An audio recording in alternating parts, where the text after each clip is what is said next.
கல்லூரியினுடைய மாணவர்கள் மாணவிகள், இந்த மாணவ மாணவியர்களுக்கு தலைமையேற்று வருகை தந்திருக்கிற இந்த கல்லூரியினுடைய NSS புரோகிராம் ஆபீசர் வணக்கத்திற்குரிய பேராசிரியை சுசித்ரா அவர்களையும், வணக்கத்திற்குரிய முன்னாள் பேராசிரியை தங்கம் அவர்களையும் நான் பாராட்டுவதற்கு கடமைப்பட்டிருக்கிறேன். அதே போன்று பக்தவச்சலம் பாலிடெக்னிக்,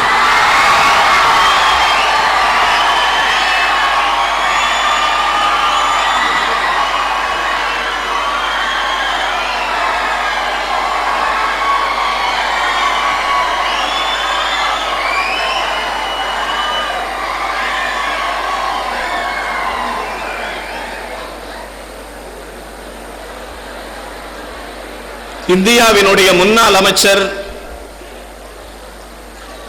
நேருவினுடைய அமைச்சரவையில் அமைச்சராக இருந்தவர்,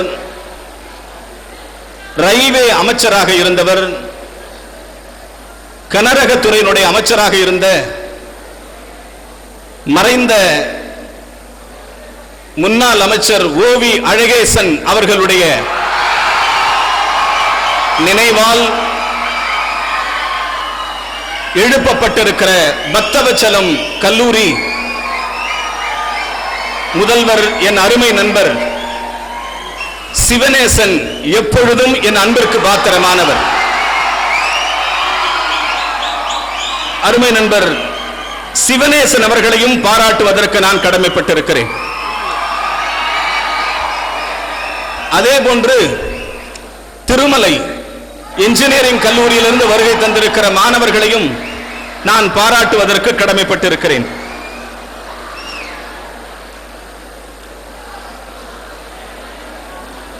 எல்லாவற்றிற்கும் மேலாக என்னுடைய அருமை தம்பிகள், சென்னை சுழற் சங்கத்தினுடைய ஈவென்ட் மேனேஜ்மெண்டினுடைய தலைவர், ஒரு பைனான்ஸ் நிறுவனத்தினுடைய வைஸ் பிரசிடென்ட், அக்கினி குஞ்சொண்டு கண்டேன் அதை ஆங்கொரு பொந்தினில் வைத்தேன், வெந்து தனிந்தது காடு என்று பாரதி எழுதுவானே, அந்த பாரதியின் குரலுக்கு கருத்தொற்றுமை பெற்றிருக்கிற என் அருமை தம்பி பாலா அவர்கள் வந்திருக்கிறார்கள். பாலா அவர்களை நான் வருக வருக என நான் இந்த நேரத்தில் நான் வரவேற்கிறேன். ரோட்டரி சங்கத்தினுடைய தலைவர் என் அருமை தம்பி முத்துக்குமார் அவர்களையும் இந்த நேரத்தில், ஆனால் அதிகாரிகள் சற்று பயந்து கூட போனார்கள். என்ன காரணம் என்று சொன்னால், மேடை அரசியலாக்கப்பட்டு விடுமோ என்ற பயத்திலே தான் இருந்தார்கள். நான் சார்ந்திருக்கிற இயக்கமும் நாங்கள் ஏற்றுக்கொண்டிருக்கிற தலைமையும் அரசியலில் அரசாங்கத்தை எந்த நாளும் நாங்கள் புகுத்துவது கிடையாது. அரசியல் என்கிற பயிலரங்கம் வேறு, மாணவர்களுக்கான வாழ்த்தரங்கம் என்பது வேறு. ஆக வங்கி மேலாளர்களுக்கு நான் பணிவன்போடு சொல்லிக் கொள்ளுவேன், அரசியல் கலப்பு இல்லாமல் இந்த அரங்கம் முழுமையாக உங்களிடம் கொடுக்கப்பட்டிருக்கிறது என்பதை நான் பத்திரிகை துறை நண்பர்களுக்கு நான் நினைவு கூற கடமைப்பட்டிருக்கிறேன். ஆக நிறைய நண்பர்கள் இருக்கிறார்கள், இவர்களுடைய பெயர்களை எல்லாம் சொல்ல வேண்டும், காலம் போதாது என்கிற காரணத்தினால் ஒரு சில பெயர்களை மட்டும் சொல்லி இந்த விழாவிற்காக உழைத்தவர்களின் பெயர்களை சொல்லலாம் என்று நான் கருதுகிறேன்.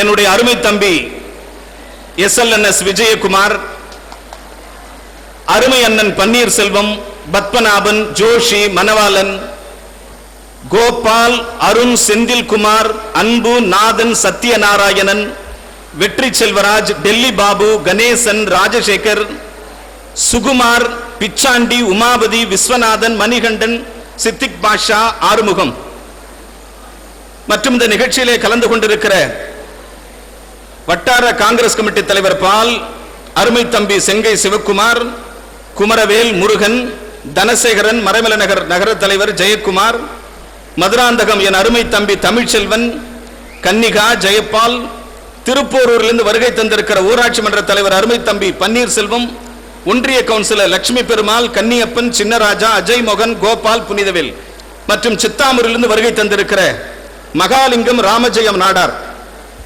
உங்கள் அனைவருக்கும் என்னுடைய வாழ்த்துக்களையும் பாராட்டுக்களையும் இந்த நேரத்தில் நான் தெரிவித்துக் கொள்ள கடமைப்பட்டிருக்கிறேன்.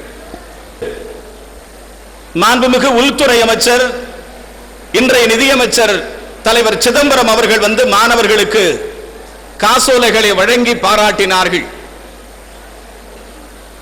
இந்திய அரசு பேரறிஞர் டாக்டர் மன்மோகன் சிங் தலைமையில் இருக்கிற அரசு எங்களுடைய யுனைடெட் புரோகிரசிவ் அலைன்ஸ் வழிகாட்டியாக இருக்கிற எங்கள் தலைவர் அன்னை சோனியா காந்தி அவர்களினுடைய வழிகாட்டுதலில் மாணவர்களுக்கு கல்வி கடன் என்கிற ஒரு திட்டத்தை 2004 எங்கள் அரசு தீவிரப்படுத்தியது. இந்த கல்வி கடன் திட்டம் 2002 துவங்கப்பட்டது. ஆனால் 2004 தான் இந்த கல்வி கடன் திட்டம் இந்தியா முழுக்க பரவலாக தீவிரமடைந்தது. மாணவர்கள் கல்வி பெற வேண்டும், மாணவர்கள் தங்கள் வாழ்க்கையில் உயர்வு கிடைக்க வேண்டும் என்பதற்காக எங்களது அரசு மாணவர்கள் நலன் சார்ந்த இந்த கல்வி கடன் திட்டத்தை கொண்டு வந்தது.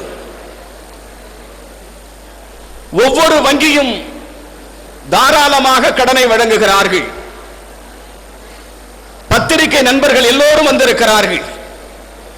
இந்த செய்தியை மாநிலம் முழுக்க கொண்டு செல்ல வேண்டிய பொறுப்பு இந்த பத்திரிகை துறை நண்பர்களுக்கு இருக்கிறது என்பதை நான் தெரிவித்துக் கொள்கிறேன். கல்வி என்பது மிக உன்னதமானது.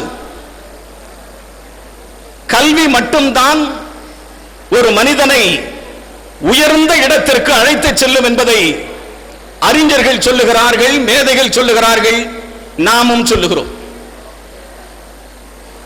சீனத்து பழமொழி ஒன்று இருக்கிறது.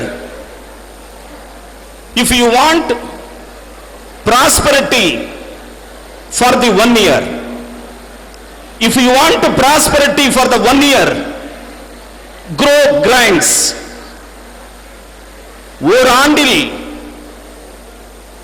எதையாவது நாம் செய்ய வேண்டும், சாதிக்க வேண்டும், விளைவிக்க வேண்டும் என்று சொன்னால் தானியங்களை விளைவிக்கலாம்.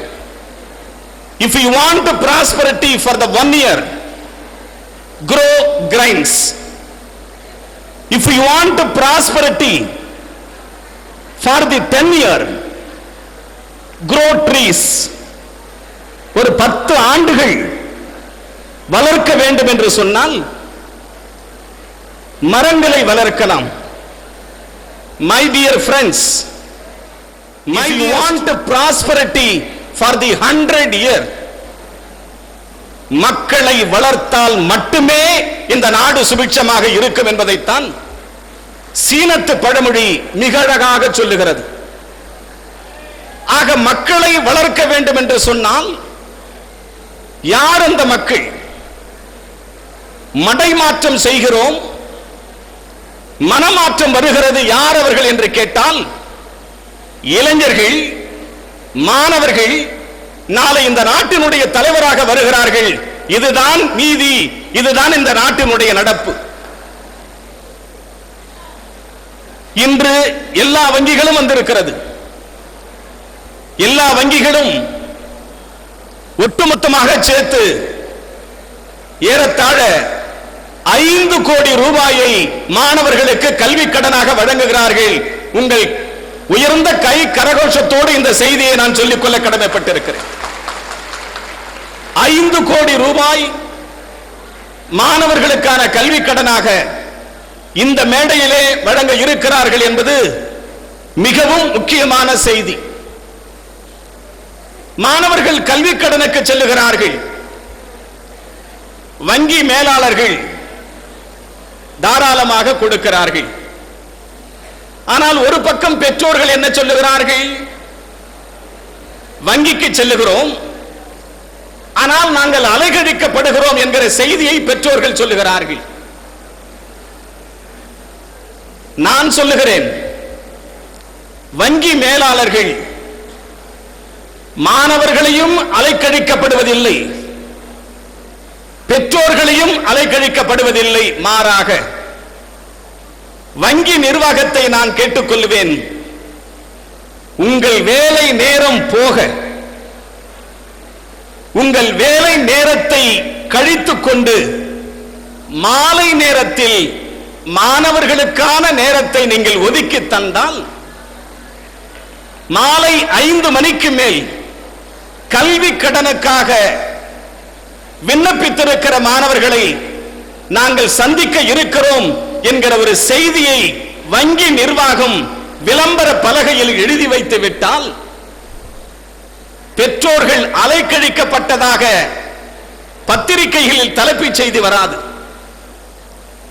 மாணவர்களுக்கு கல்வி கடன் கிடைக்கவில்லை என்கிற அலைக்கழிப்பு இருக்காது. ஆனால் எல்லா துறையும் இருக்கிறது. 6 மணிக்கு வீட்டுக்கு செல்லுகிற துறை.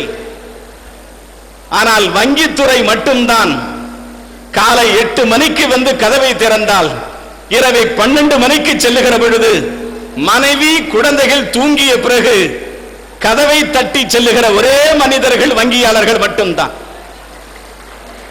ஆக வங்கியாளர்களை நான் அன்போடு கேட்டுக்கொள்வேன், அலைக்கழிப்பு என்பது இருக்கவே இல்லை.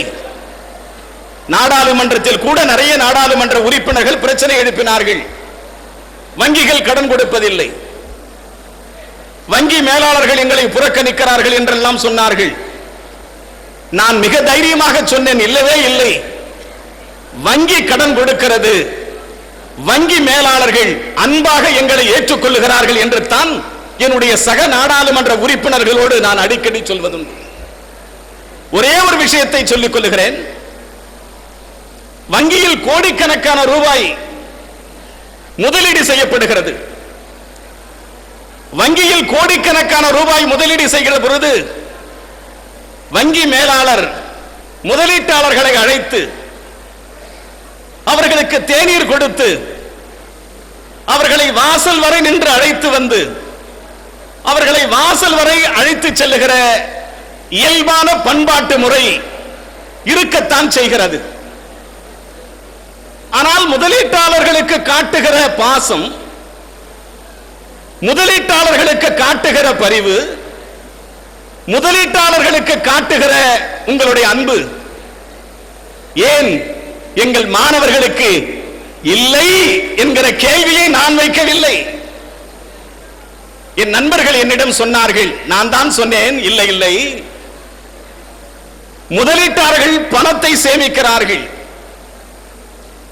பொதுமக்கள் தங்கத்தை தன் லாக்கரிலே வைக்கிறார்கள், பொதுமக்கள் தன் வைரத்தை வங்கியின் லாக்கரிலே வைக்கிறார்கள்,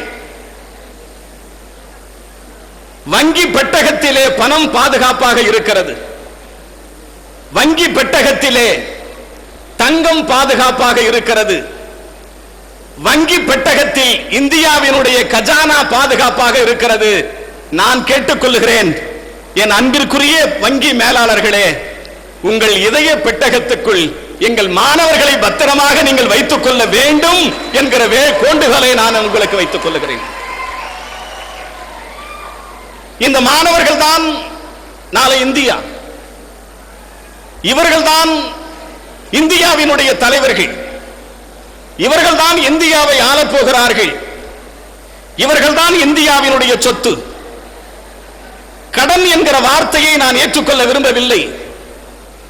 என்னுடைய தலைவர் மாண்புமிகு நிதியமைச்சர் அவர்கள் மிக அழகான தமிழிலே சொல்லுவார், இதற்கு பெயர் கடன் கிடையாது. தாய் 100 ரூபாய் தன் மகனுக்கு கொடுத்தால் கடனா? தன் தகப்பன் ஒரு 1000 ரூபாய் கல்லூரிக்கு அந்த கட்டணத்தை செலுத்தினால் அதற்கு பெயர் கடனா? தாய் கொடுக்கிற பணம் அது எப்படி கடனாக ஆகாதோ, ஒரு தந்தை கொடுக்கிற பணம் எப்படி மாணவனுக்கு அவனுக்கு மகனுக்கு கடனாக ஆகாதோ, இந்த தாய் நாடு உங்களுக்கு கொடுக்கிற பணம் அது கடனாக ஆகாது. இது தாய். இந்த தாய் நாடு உன் காலில், இந்த தாய் நாடு இந்த கையை உன் காலில் மீது வை, இந்த நாடு உன்னை எதிர்பார்க்கிறது என்று இந்த வங்கி ஏற்றுகிற தீபம் தான். அதை கடன் என்று கொச்சைப்படுத்த நான் விரும்பவில்லை.